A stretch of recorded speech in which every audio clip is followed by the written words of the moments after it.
விஜய் டிவில ரொம்பவும் சக்சஸ்ஃபுல்லா டெலிகாஸ்ட் ஆகிக்கிட்டு வந்த ஒரு சீரியல் தான் செல்லம்மா. கடந்த சில நாட்களுக்கு முன்னாடி இந்த சீரியல் சீக்கிரமே முடிவடைய போகுதுன்னு அபிஷியலா அனௌன்ஸ்மெண்ட் வந்ததை தொடர்ந்து இந்த சீரியல்ல செல்லம்மா கேரக்டர்ல நடிச்சுக்கிட்டு வந்த ஆக்டர் சன்ஷிதா லாஸ்ட் நாள் ஷூட்டிங் ஸ்பாட்ல எடுக்கப்பட்ட வீடியோ ஒன்ன ஷேர் பண்ணியிருந்தாங்க. அந்த வீடியோல ஆக்டர் சன்ஷிதா சீரியல் முடிய போறதை நினைச்சும் கூட நடிச்சவங்களை பிரிய போறதை நினைச்சும் ஃபீல் பண்ணி அழுதுருந்தாங்க.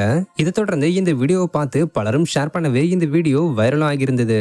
இந்த நிலையில ரீசெண்டா ஆக்டர் சன்ஷிதா லாஸ்ட் நாள் ஷூட்டிங் ஸ்பாட்ல செல்லம்மா டீம் கூட சேர்ந்து எடுத்துக்கிட்ட போட்டோஸையும் சில பிடிஎஸ் வீடியோஸையும் ஷேர் பண்ணி ரொம்ப எமோஷனலா பேசியிருக்காங்க. அவங்க என்ன சொல்லிருக்காங்கன்னா, இந்த பதிவை இன்னைக்கு நான் ரொம்ப உருக்கத்தோட எழுதுறேன். தமிழ்ல எனக்கு வாழ்க்கை கொடுத்தது செல்லம்மா சீரியல் தான். சோ இந்த சீரியல் எப்பவுமே என்னோட மனசுக்கு நெருக்கமான ஒன்னாவே இருக்கும்.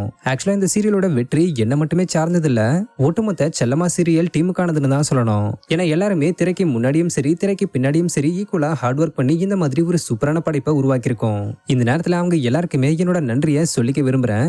அப்புறம் செல்லம்மாவா என்ன சூஸ் பண்ணி ஒரு நடிகையா என்னோட திறமையை நிரூபிக்க வாய்ப்பு கொடுத்த விஜய் டிவிக்கும் பாக்ஸ் ஆபீஸ் ஸ்டுடியோக்கும் என்னோட நன்றியை தெரிவிச்சுக்கிறேன். சிறப்பான ஒரு கதை எழுதி என்னுடைய திறமைக்கு சவாலான ஒரு கேரக்டர் கொடுத்த ஷாகுல் அவர்களுக்கு என்னைக்குமே நான் நன்றி கடன் பட்டிருக்கேன். தமிழ்ல என்னுடைய முதல் குருவாவும் வழிகாட்டியாவும் இருந்த டைரக்டர் கதிரவன் பிரான்சிஸ்க்கும் கேமராமேன் ரமேஷ்க்கும் நன்றி.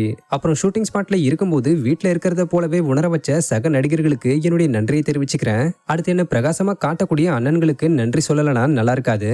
அன்புள்ள கண்மணியே, என்னோட கண்ணின் மணியா நீ என்னைக்குமே இருப்ப. என்னோட முதல் குழந்தை நீ. என்னோட தோழி பிரியா அக்காவுக்கு நன்றி. எனக்கு 2வது அம்மாவா நீங்க இருந்தீங்க. நீங்க என்னைக்கும் இதே மாதிரி என்னோட வாழ்க்கையில தொடருவீங்கன்னு நம்புறேன். கடைசியா என்னுடைய வியூவர்ஸ் செல்லம்மா சீரியலுக்கு நீங்க கொடுத்த அன்புக்கும் ஆதரவுக்கும் ரொம்ப நன்றின்னு சொல்லி முடிச்சிருக்காங்க. சோ செல்லம்மா சீரியலை நீங்க எந்த அளவுக்கு மிஸ் பண்ண போறீங்கன்றத கமெண்ட்ல சொல்லுங்க. அந்த மாதிரியான அப்டேட்ஸ்க்கு மறக்காம நம்மளோட சேனலை சப்ஸ்கிரைப் பண்ணிக்கோங்க. தேங்க்யூ.